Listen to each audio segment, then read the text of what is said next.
Ever look up at a plane carving a path through the clouds and just wonder?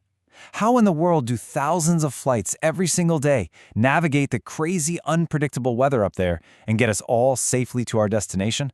Well, it's not luck, and it's definitely not magic.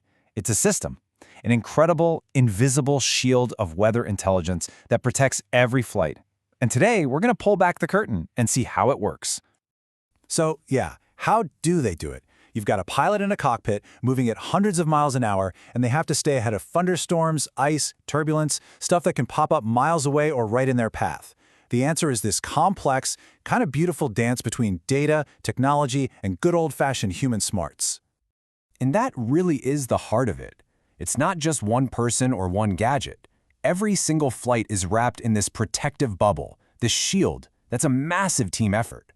We're talking the National Weather Service, the FAA, even the Department of Defense, all working together. The best way to understand it is to follow a pilot's journey, from the ground up. All right, so let's get into it. The very first layer of this safety shield gets built long before the engines even start roaring to life. It's all part of the pre-flight ritual, where a pilot has to build a complete mental picture of all the weather they can expect, from takeoff to touchdown. The first piece of that puzzle is called a METAR.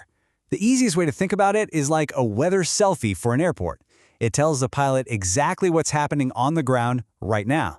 The wind, the visibility, the clouds, the temperature, it's the baseline, the ground truth of what the flight is starting at. Okay, so if the METAR is the now, the TAF is the what's next. This is a super specific forecast just for the destination airport. It helps the pilot see into the future, predicting what the weather will be like hours from now when they're getting ready to land. It's absolutely critical for planning the approach. Now, a pilot isn't just left alone to read these raw reports. Nope. They actually get a tailored briefing from a weather specialist. And, depending on the situation, they'll ask for a different kind.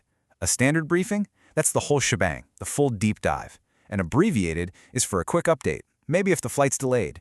And an outlook briefing is for the long-range view, when takeoff is still a ways off. But look, all that pre-flight planning is just the starting point, because weather doesn't sit still, right? The second a plane is in the air, the game shifts from forecasting to real-time intelligence. That shield has to be dynamic, constantly updating. And this is where the system gets really, really cool, because the pilots themselves become flying weather sensors. A PIREP is literally a report from a pilot, in the air, radioing back what they are actually flying through at that exact moment. It's the ultimate air truth, filling in all the gaps that radar on the ground just can't see. And this is so important to get. Radar is amazing at seeing rain and snow, but it can't see turbulence. It can't see ice building up on a wing. The only way anyone knows about that stuff for sure is when a pilot flies through it and reports back. That one pilot's report immediately makes the sky safer for every other plane in that area. It's basically a crowdsourced safety net at 30,000 feet. So, with all this data flooding in, officials issue these in-flight advisories. It really comes down to two main types.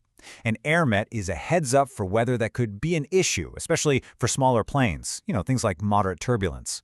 But a SIGMET, that's a different beast. A SIGMET is a warning for everyone, from a tiny two-seater to a giant jumbo jet. It means serious stuff, like severe icing or killer turbulence. So, let's put it all into practice. Imagine our pilot is cruising along and an alert pops up. There's a line of thunderstorms brewing up ahead. What happens now? Well, this is where that high-stakes ballet between technology and teamwork really begins. The pilot's main set of eyes on that storm is NEXRAD. This thing is a massive network of powerful Doppler radar stations all across the country. It's what paints that picture of rain and storms that you see on the cockpit displays, in the air traffic control tower, heck, even on your local TV news. It's the backbone of American weather radar.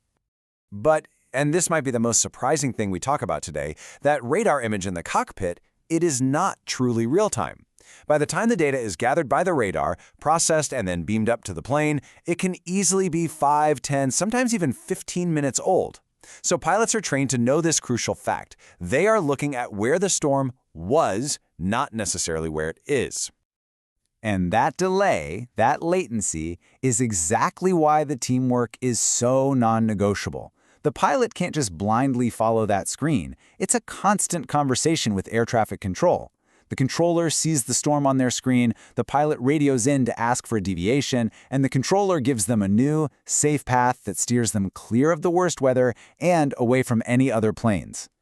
So let's zoom out for a second. We've seen all the individual pieces of the puzzle, the reports, the forecasts, the pilots, the controllers. Let's look at how they all snap together to create this one, seamless, and unbelievably effective safety net. It truly is a defense in layers. You've got automated sensors on the ground constantly feeding data.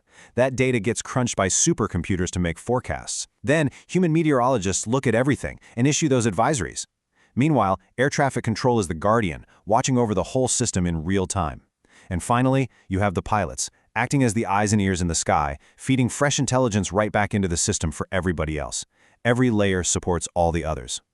Which brings us right back to the beginning. We all know that feeling, right? Sitting at the gate, frustrated by a weather delay. But maybe next time you can see it a little differently. It's not just an inconvenience. It's visible proof that this giant invisible shield is working exactly as it should.